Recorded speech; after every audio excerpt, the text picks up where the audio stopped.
Hi, everyone. Puneet here. Welcome to episode 4 of the North of Patient podcast, Conversations on Health Beyond Care. I'm particularly excited to share this week's guest, music legend and creative AI visionary, David Usher. David is an artist, best-selling author, and entrepreneur. As a musician, he has sold more than 1.4 million albums, won 5 Junos, and has had number one singles singing in several languages. And yes, like many, I'm a big fan of his music. But what you might not know is that he's also the CEO and founder of Reimagine AI, an artificial intelligence company building AI powered virtual beings and virtual being technology in the entertainment, retail, and healthcare business. As you can expect, there was a lot to talk about, and we cover a lot of ground talking from tech to diving deep into the humanities. We also talk about augmented reality, Apple Vision Pro, and creating our digital representations. What would it be like to interact with the memories and likeness of our loved ones, as David demonstrated in his Lucy AI collaboration?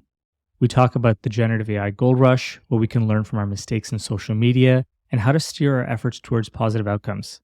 And of course, we talk about Reimagine AI and David's personal story for wanting to tackle isolation and loneliness in the elderly. This week, we're doing something different, and we're trying the audio-only format for the podcast. Let's see if it lends itself to allowing for better focus on the dialogue and the content of the conversation. Without further ado, here's the conversation with David Usher.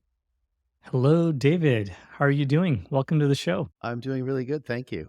Honestly, I've been very excited about this conversation for quite a while now. So right off the bat, it's a pleasure to have you on the show. I feel like you're one of the few people who quite literally lives at the intersection of the creative world, the technology world, and healthcare, which is what this podcast is all about. So diving right in, the majority of people will know you for your fantastic career in music and all the successes you've had there. But can you talk a little bit about that transition, going from being a musician to being an entrepreneur? Tell us a little bit about Reimagine AI.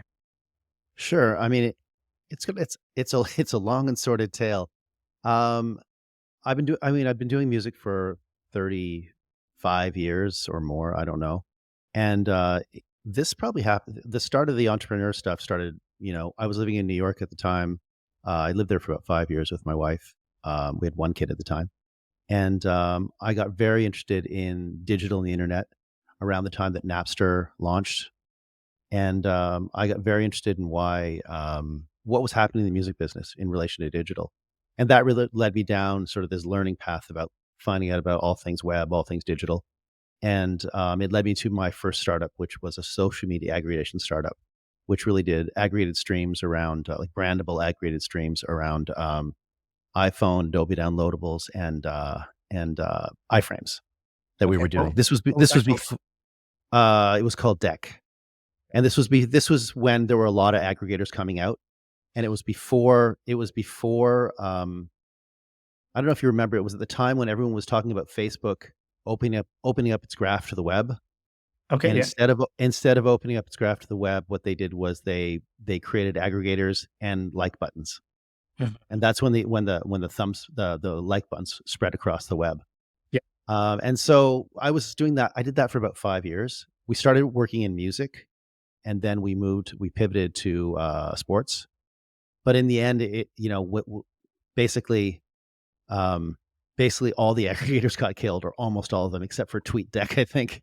Mhm. Um, so that was my sort of first foray into startup culture and that type of entrepreneurship. I mean, music is also entrepreneurship, obviously. Mhm. Um, and from there, how did it go from there? I didn't get into tech for quite a while, but I was doing a lot of keynote speaking about creative innovation. I wrote a best-selling book about creative innovation, and from that, I was doing a lot of speaking to large corporations about like keynote speaking about how to reinvigorate their creative brain, how to get their innovation on track. And I've been doing that for a long, long time. I still do a lot of keynote speaking, but it was about 10 years ago now. I started really seeing the rise of artificial intelligence. And Mhm. it felt slightly ingenuous to be talking about creative innovation to large companies without being able to also speak about what I thought was going to be the biggest disruptor to all business, which was AI. Mhm. And so, because as a keynote speaker, I don't like to talk about things that I have just read. I think a lot of keynote speakers like to read things and then tell people how to do them. but I didn't feel like I could talk about AI unless I had some sort of basis in it. Mhm. So, with a friend of mine from Google Brain, Pablo Samuel Castro, we worked on something called Lyric AI, which was an AI agent that could collaborate with songwriters on lyrics. Mhm. And this was back way before. I mean, this was like this was almost 10 years ago now. Yeah. So this was far before the generative AI boom of the last 2 years. Yeah. I know. Um, and so we were working on something. We were working on a model back then that Mhm. could do this collaboration of songwriting lyrics. And from that, I got the bug, I guess, and that Mhm. led me to seeing where I could find my place within AI because I'm obviously not a computer scientist. But I really got into this from that. I really started thinking about this interface piece. What is the relationship between the human and the user experience with AI? And so that's really where Reimagine AI lives. It's in this interface piece between the two. Gotcha. Was there a specific thing that kind of seeded the idea around Reimagine AI? I got very interested in talking agents, in the Mhm. idea that, because to be totally honest, the thing that Pablo and I did at Google was, it was the models really sucked back then. Google was very specific about they were very safety based. They didn't want to. They were really careful with the data, where you got the data, how you use the data. Um, Unlike now. And so the models themselves were not very good. So it was very hard to get good results. But I really got interested in this interface piece and how we could engage with these talking agents. But also how these agents would change the way we could build story and narrative and all of these kind of things. So and that sort of led me down the path of wanting to be able to create these kind of beings that you could talk to and have full conversations with full backstories and full understanding, which is where we are now.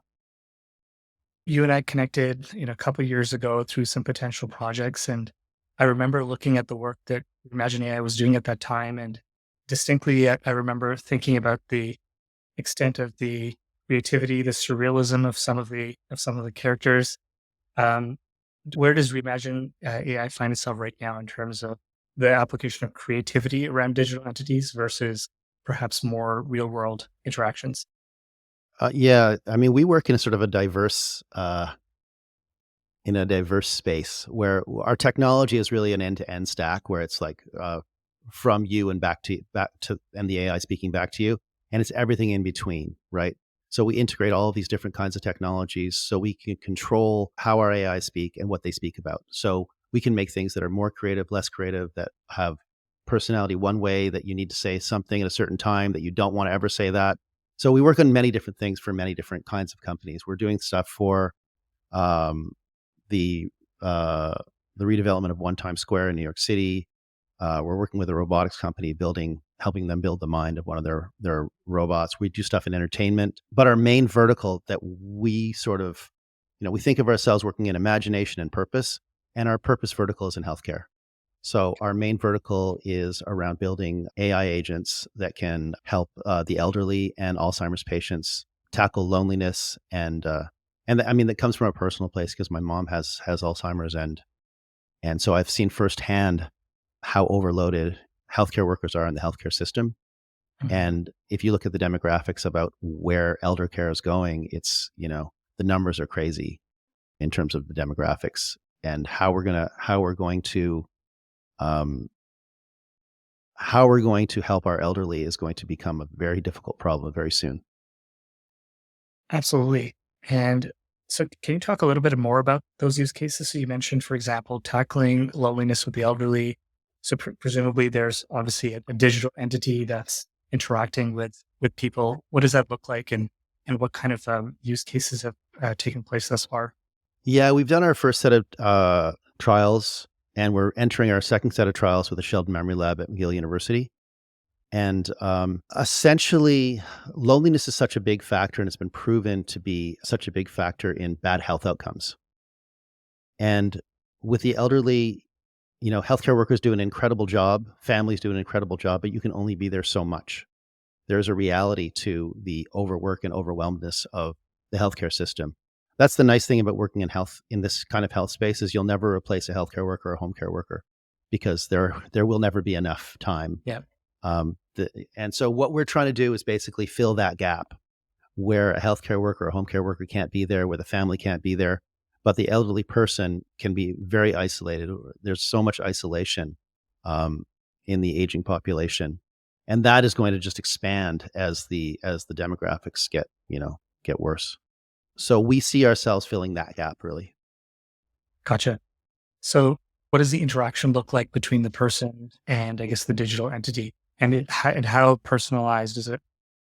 Yeah, I mean, what we're building is it's a kiosk based application where the person can have full conversations with the virtual being, and the way our system is built, it can know all about it can know all about the user's background information, their family history. It does things like it has their favorite music on it, their favorite photographs, and it can all work by conversation. It's all conversational. So it has understanding of you, basically. It has a better understanding. And our hypothesis is that as the AIs get better and better, they will become more and more active and interactive. Mhm. But basically, they're like talking people. Obviously, this opens this kind of Pandora's box of ethical and societal and sociological kind of issues around the interaction between digital entities and humans.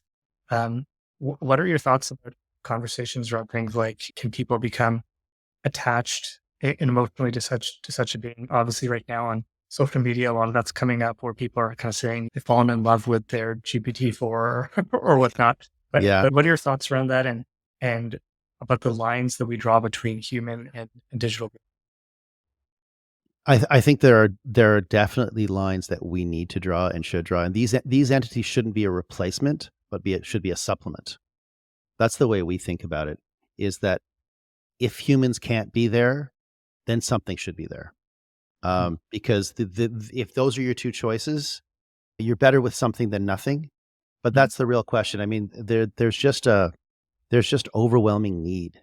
That's the way we think of it. It's a supplement, not as replacement. Yep. What's been one of the most surprising things that you've seen thus far in terms of a positive response or reaction from the tools as they're applied to healthcare?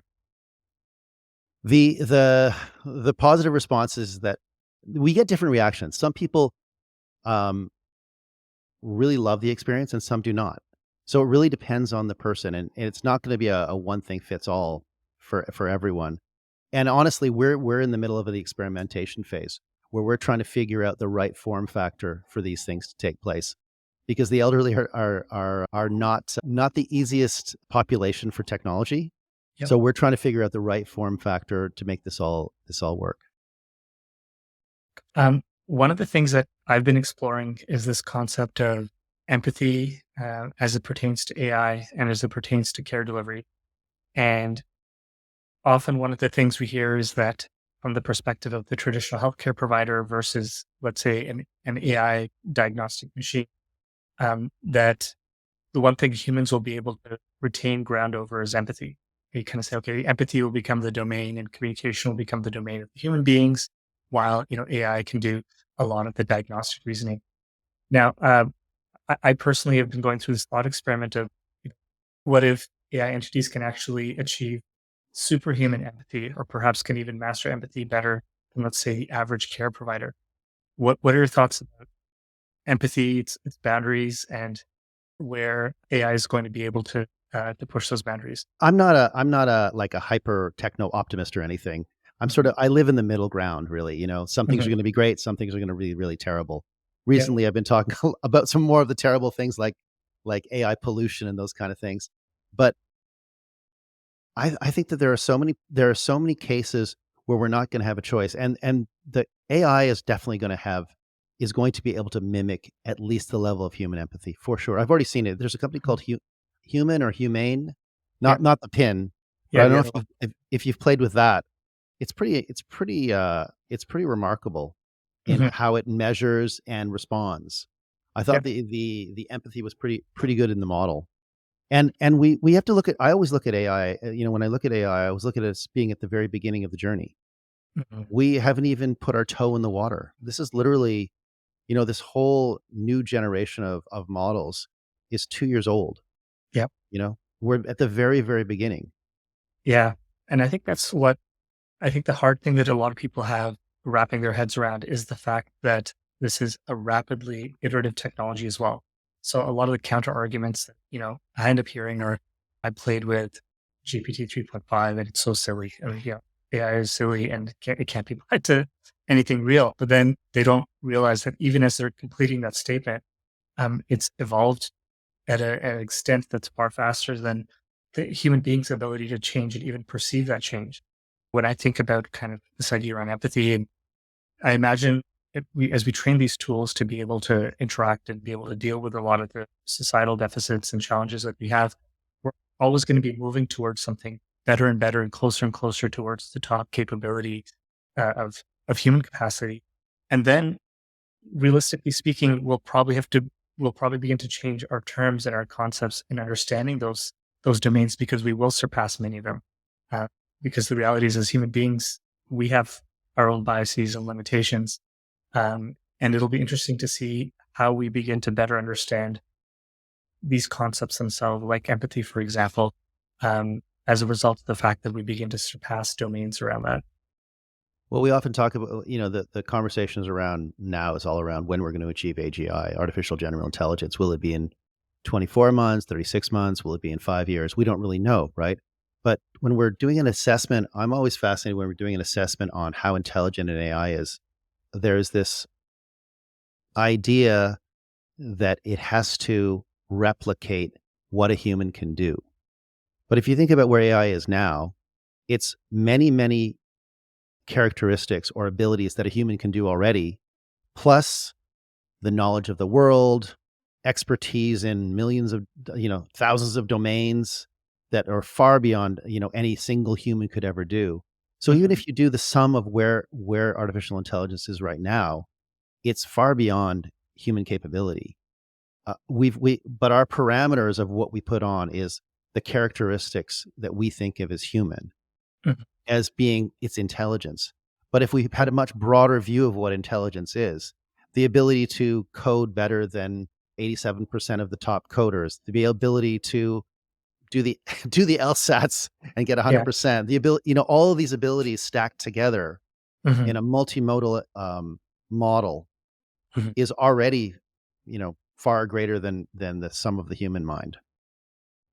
Yeah, and it's hard to appreciate that because again, a lot of these conversations seem so disparate or removed from one another that you're right. Sometimes you kind of have to step back and say, what is all of this put together?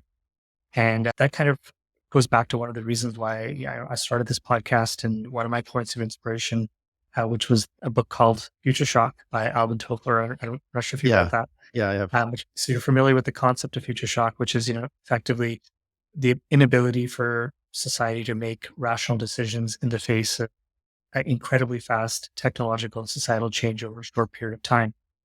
And I think, without a doubt, while that book was obviously written in the 60s and 70s, without a doubt, we're experiencing some of that right now. And it's very difficult for, any one of us alone to be able to see the sum total of what's happening. And thus, what is the rational right decision to make?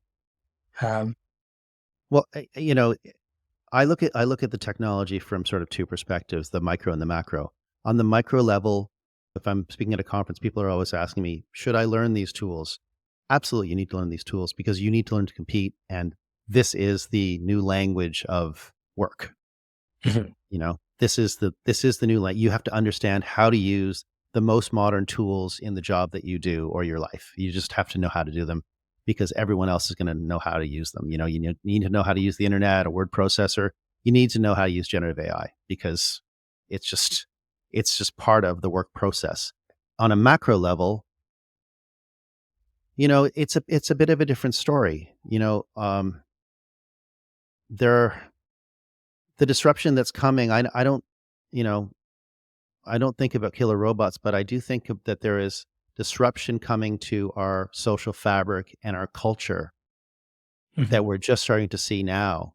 I mean, even if you see, you start to see your results come up on Google and starting to crap out, and you're starting to see more and more images and music, and there's the thing about AI generation is it's infinite and Yeah. endless, and that's the thing when we talk about human creativity is based around scarcity. I think human creativity matters, in the way we operate as a society. Human creativity matters. And I don't just mean in artistic creativity, I mean in entrepreneurial creativity, I mean in all sorts of things. But Mhm. our ability to make things and do things and be successful and go through that process go through the creative process is part of our human process. And Mhm. as AI starts to take more and more of that space, and it does so partly because it can do it and partly because of just the sheer mass of material that it can spit out. Yep. The dilution, the making the long tail endless and thick. Mhm. Breaking through that noise is going to become harder and harder. Yeah, absolutely. And I think that's one of the things that people worry about is, is there just going to be this endless sea of content that we're not able to make our way through? And will everything just become either repetitive or kind of some type of a regurgitation of something that's happened before? And obviously, that same argument's been made many times. And that argument's made every time there's some type of a technological change that we can't fully grasp our heads around. And then many people will say AI is different because this is just exponential in so many ways. Um, yeah. Well, So and it's yeah. also because it takes that core piece of it's not a building block. It's all the building blocks. You can do the full creative process with this. You can do the full coding process with this. You can do it's not a new tool that you're using in your Logic Pro to make music. It's the Mhm. entire song written, anyone with a prompt with that can, I don't know if you saw the new Suno stuff, Yeah, I have. Yeah, the music stuff. It's pretty intense. it's wild. Pretty Yeah, intense. I mean, it's completely ripped off. I mean, it's obviously trained on yeah, copyrighted songs, yeah. but it is, the difference in the last 3 months from the last version I tested to this version Yeah. is remarkable. And I It's I got wild. a lot of I got a lot of pushback, people saying, "Well, this is crap music, and, uh, we're never gonna fall for." I think that very soon you're gonna be able to put 2 songs back to back that you don't know, and you're not gonna know which one is made by AI. Oh, 100%. Right. And it goes back to that point of iteration. Like it's just a matter of any deficiency that you can perceive right now is being perceived by people building and fine tuning the tools. And also, the evolution of the tools themselves will be able to bridge that gap. So to what extent do you think all of that changes the way that um, the human mind interacts with information in general? Like, one of the concepts people bring up is this idea of hyper personalization. Okay, you want a song or you want to watch a movie. Well, we'll be able to spin that up in real time as you need it based on the mood you're in and based on your preferences and whatnot. But what impact does that have on the human mind? And is that the frontier? Yeah, I don't know. It sounds like a bit of a nightmare to me, to be honest, you know? I think that those kind of personalizations, maybe because, I'm always careful because, um, I'm not I play with everything, but I'm not traditionally a tech first adopter in relation to I didn't grow up with the technology. I'm growing up with it now, but that's a different than being a first adopter. And people that come, people that come from another era that are learning the technology, it's different than people that grow up with the technology in Mhm. relation to how they relate to it. But in relation to this idea of, I think that one of our biggest failures over the last 10 years has been social media. The way we basically let large tech do a mass experiment on the population without any regulation and still no Mhm. regulation. I think that that's been a huge failure on the part of government to regulate this. What I think the outcome has been horrible, mostly for our kids. I think it's been a terrible outcome, Yeah. and I don't think I think there's less and less dispute about that now. Mhm.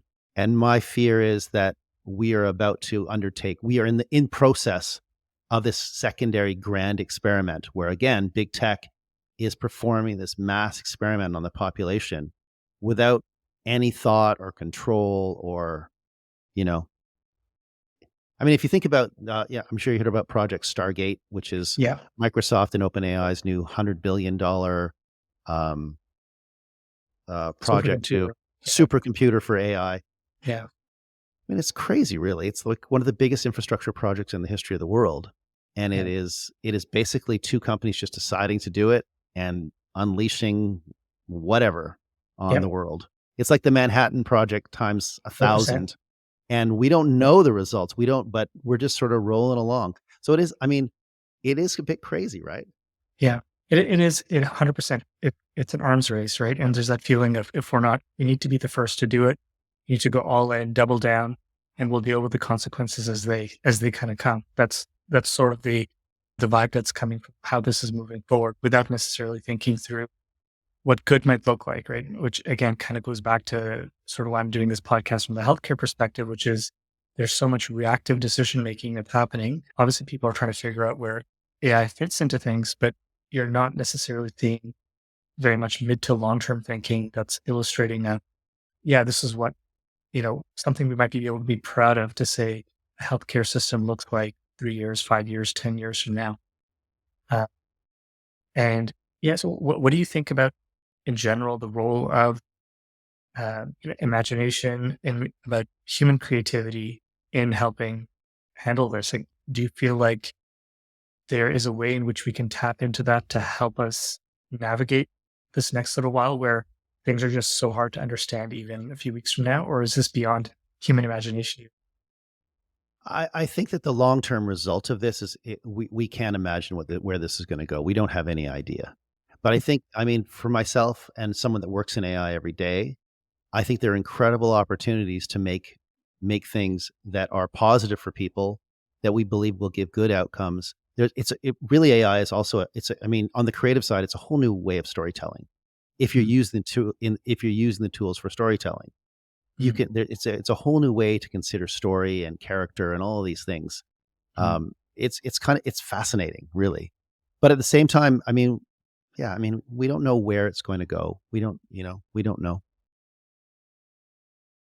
So this is probably a good segue to talk a little bit about one of the projects that I saw on the Reimagine AI website that I thought was really interesting.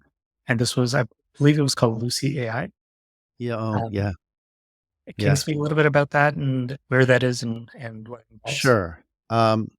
One of my best friends from university, which was many, many, many years ago, I went to Simon Fraser University And studying this, poli sci with a minor in modern dance.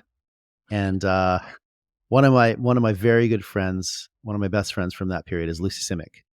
And Lucy Simic and her husband Stephen and my wife Sabrina formed a company called Blue Mouth Inc., which was a site-specific interdisciplinary theater company, and they've done tons of work. They've toured all over the world. They're based out of Toronto and New York. And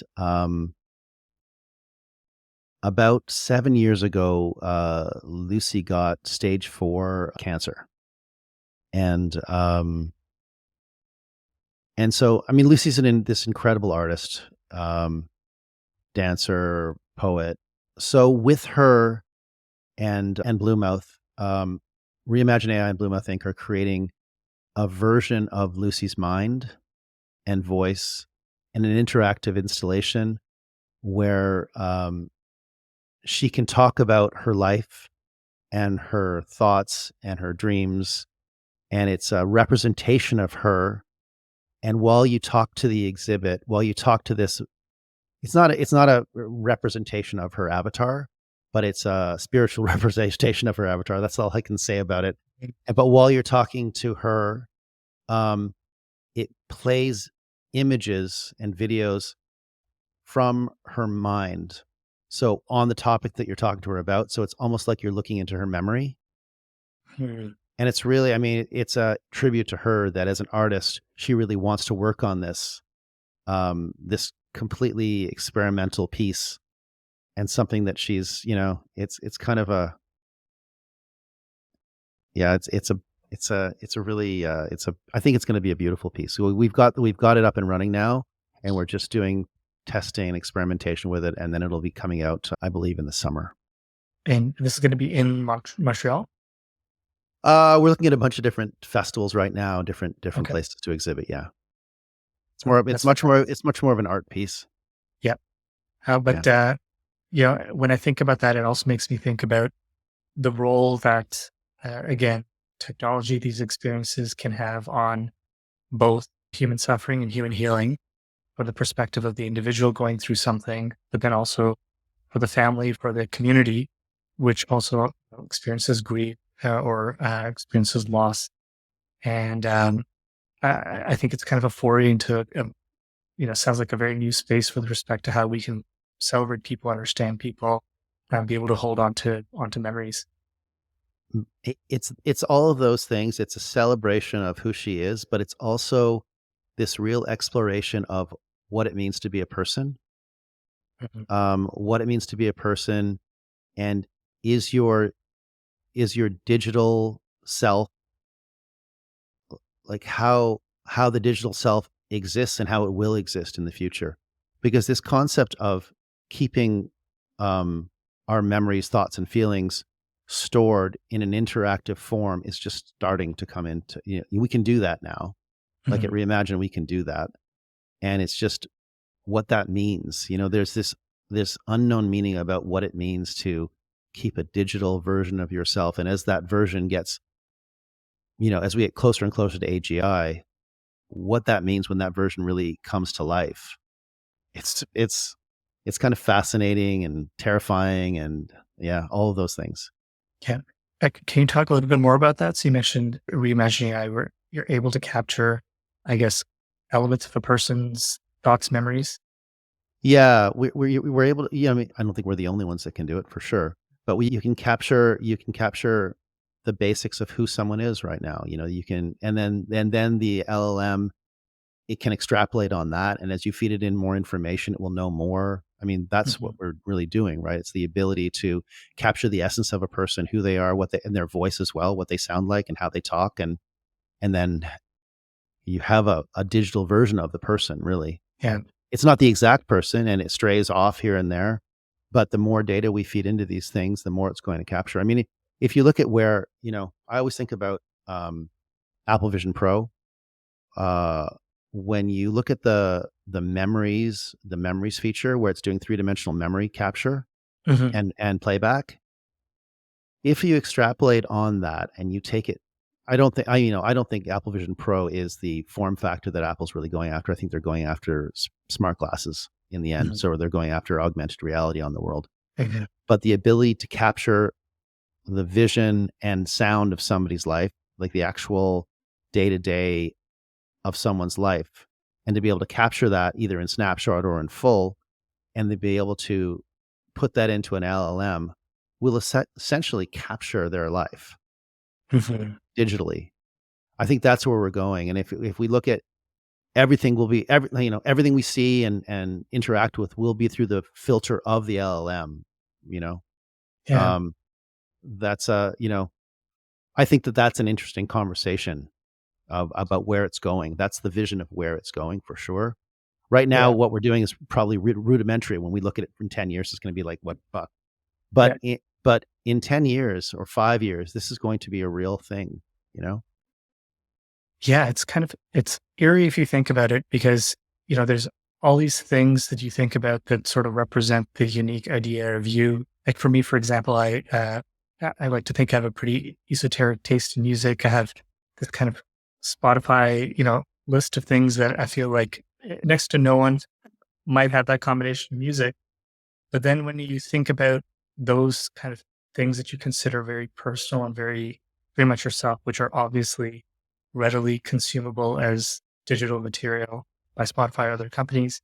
But when you layer that on with other elements of yourself, perhaps elements that you're consciously aware of, as well as elements that you're not consciously aware of, I wonder if people would even recognize themselves when they see themselves from a third person perspective. And you kind of say, okay, well, this is how you walk, and this is how you think, and this is how you talk, and these are the really idiosyncratic things about you. And when you see yourself, do you recognize who you're seeing? Um, I also wonder about those idiosyncratic things we're talking about. You're talking about music. You mhm, take your taste in music, your specific taste in music. Now, if we look back to what the data that Spotify has about you, mhm, and me. I'm not saying you specifically, but there are millions, there are hundreds of thousands of people that they can identify the data points on, and they can extrapolate you. You are not the only one listening to your music, because your music is so related to all the other music that their Yep. algorithm knows and suggests. Mhm. Right? I think that we are unique, but we are Mhm. not as unique as we think we are. Yep. And that's what an LLM can really find and live on, right? We Yeah. can take characteristics and add them to other characteristics. Your general characteristic in music is this. Your general character in movies is this. Your age, where you go, what you buy, all of these things, to make a picture of you generally, along with your voice and your personal input memories, and there starts to become a really solid picture of who you are. And it doesn't have to be perfect. It can just be pretty damn good. Yeah. And I think that statement's particularly true from the perspective of the fact that while perhaps the most unique thing about ourselves is our genetic footprint, our phenotype and our expression of who we are increasingly is fed based on environmental inputs. And those environmental inputs are now much more controlled and regulated, right? So hence, the idea of the peer effect and how people respond to trends and how our own interests develop seemingly through our own control, but obviously mediated control by other companies. So I think I wonder if uniqueness as a concept is actually, as an externalized phenotypic construct, is actually decreasing as we become more of the products of our environment and the companies that are influencing us. Yeah, I'm not sure. I mean, our uniqueness always, I think we are unique in many ways, but I think we're also very similar in many ways. When Yeah. I see another goth kid walking down the street these days, I say, I remember those days. Yep. You know, So do I. you know what I mean? You said something interesting, the idea of the mediated. I think about mediated a lot, because very soon we're going to be mediated by the LLMs we use, right? There won't be two LLMs. There won't be four LLMs by these companies. There will be, you know, probably thousands of different LLMs. And the LLMs that filter our world will basically give us a lot of our perspective on the world, right? We'll either choose those LLMs because they give us a certain perspective, or those perspectives will be thrust upon us. Um, a lot of people were, freaking out because of that Google thing where it was making all the historical characters different ethnicities. Yeah. But I mean, that's just an example of. I mean, that was an inputted bias. I guess it was on Mhm. purpose, Mhm. and then taken off on purpose. But there are biases in all these models, and Yeah. those biases are going to become our biases. Yeah. Biases? That's the Biases. word. Yeah. Yeah. Biases. Yeah. Yeah. No, I hear you. And it also speaks to the way in which we hold technology such as AI to a very different level of expectation and performance, to a different standard. Perfect examples. The first conversation that comes up when we talk about application of AI algorithms in healthcare is, well, what about biases? And well, the reality is, and absolutely those need to be mitigated, but we seldom speak about the extent to which bias is such a hugely pervasive part of not just human behavior, but also the institution of medicine and the institution of research and Right. the data that we have. And to an extent that it's, well, perhaps it's the devil we know, but uh, until we actually face those elements in vivo in our current reality, how can we expect to build something to a better standard? And I think that's kind of the irony. Another example is also self-driving cars, right? That's exactly where I was going. Yeah, Yeah, exactly. we need them to Exactly. be like 99.9999% perfect. But if you think about the reality of people driving and how they drive and how distracted and how tired we get at times, or you sneeze or whatever the case may be, but the level of randomness that we permit as a tolerable mistake for humans is just orders of magnitude different from what the expectation is for AI. Exactly. 100%. Um, yeah, I think it's important to recognize there will be bias. But I do think there is something to this idea that there will be mediation between us and the world as soon as I really think that glasses are going to be a thing, and that is going to be a big factor in mediating, because we're mediated right now, right? All our information is mediated probably through Google or wherever you're searching. All of our information will be mediated soon. All of our input in the real world as well. And I think there's something slightly unsettling there. Yep. Yeah, and there's kind of an interesting intersection with all of this, and obviously the current interest in psychedelics that's come back up both societally and with in medicine as well, and about what that shows about our own understanding of reality and the lenses and filters that we perhaps have in our day to day existence versus those that can be removed or that can be altered, and what that teaches us about ourselves. So it's interesting that these things are happening at the same time. There's altered states of kind of conscious and reality, and then there's obviously technological realities that we can build, and all of these are helping, or all these are influencing our own understanding of our experience of reality, right? Yeah, for sure. I actually think that, I mean, on this idea of AI generated things and technology generate, I think that we're going to start to see a pushback towards human only experiences and human only sites. And, it's like chess, right? Chess is a great example of this, where, Mhm. no human can beat a computer at chess, but no human wants to play no human wants to play chess with a computer anymore. Yeah. Yeah. So chess has never been bigger, because Mhm. chess online is human to human. Nobody, you're not allowed to use computers. And that I could see that coming up in all sorts of different places where people want human experience, and there will be human only spaces coming up very quickly. Yeah, I could see that. And it kind of goes back to the idea of how do we actually build these tools in such a way that they serve the objectives and interests of human beings. And a good example is obviously dating applications, where the percentage, I forgot the exact numbers, but the percentage of people who are in relationships like within the last 5 years that have found their partners through a dating application, I think it's like the vast majority of people, at least in North America.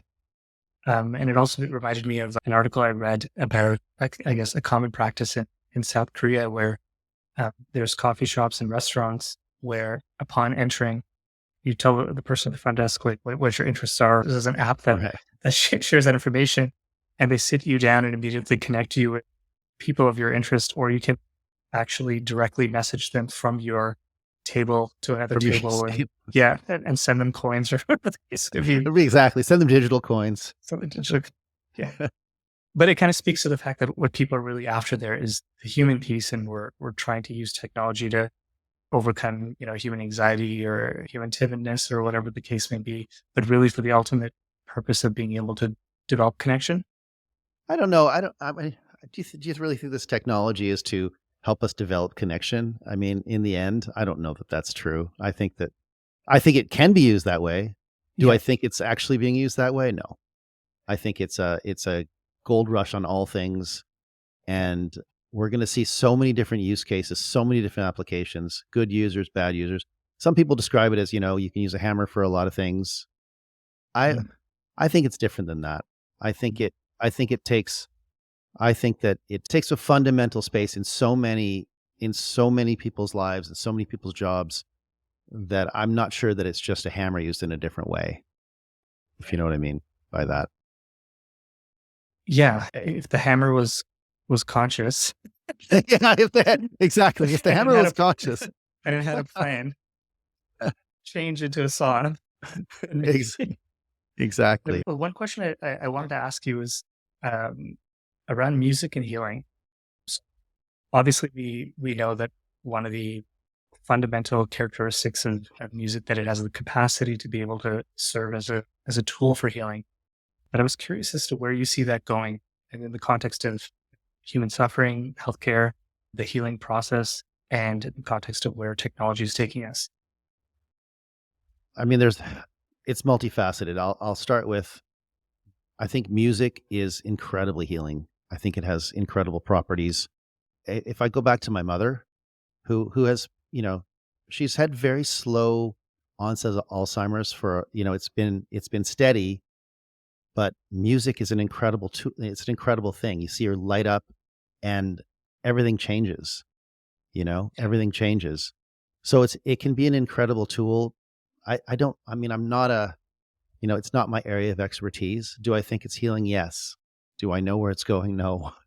Because it is a fascinating thing to think about in terms of whether we can harness music to its almost core extent for the purposes of actually making it a therapeutic tool and increasing its potency.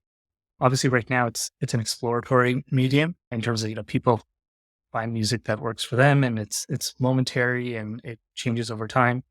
But I wonder if, from a healthcare perspective, it might be something that becomes much more potent, perhaps more goal oriented as opposed to exploratory, but rather really purely from a therapeutic lens, whether we can actually harness something there.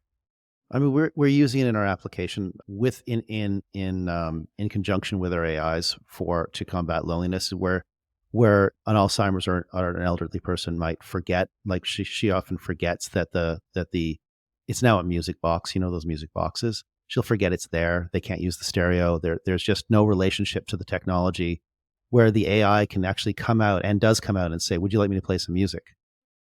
And Mhm. as long as you push a button or say yes, it will start playing the music. Those kind of things, those kind of reminders are things that can be done, where we can use the AIs or the virtual companions to engage users with different kinds of technology or different kinds of applications. Yeah. Um, so, uh, an important question and theme that I kind of bring up in these conversations, that maybe we can get to right now is, from your vantage point, what does a great outcome look like in the healthcare system, let's say 3 to 5 years from now?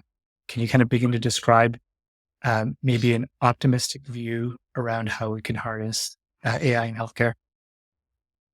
Um, I would say we're using it's already happening, but we're using AI to discover drugs, new drugs. We're using AI to combat disease. It's already being done. We're using AI in all the technical things that you can use AI in relation to what we're doing. That we have companions that can alleviate people's loneliness, that can do all kinds of functioning for them, that can help them through all sorts of different things, that can be there for them when nurses and healthcare workers are not available.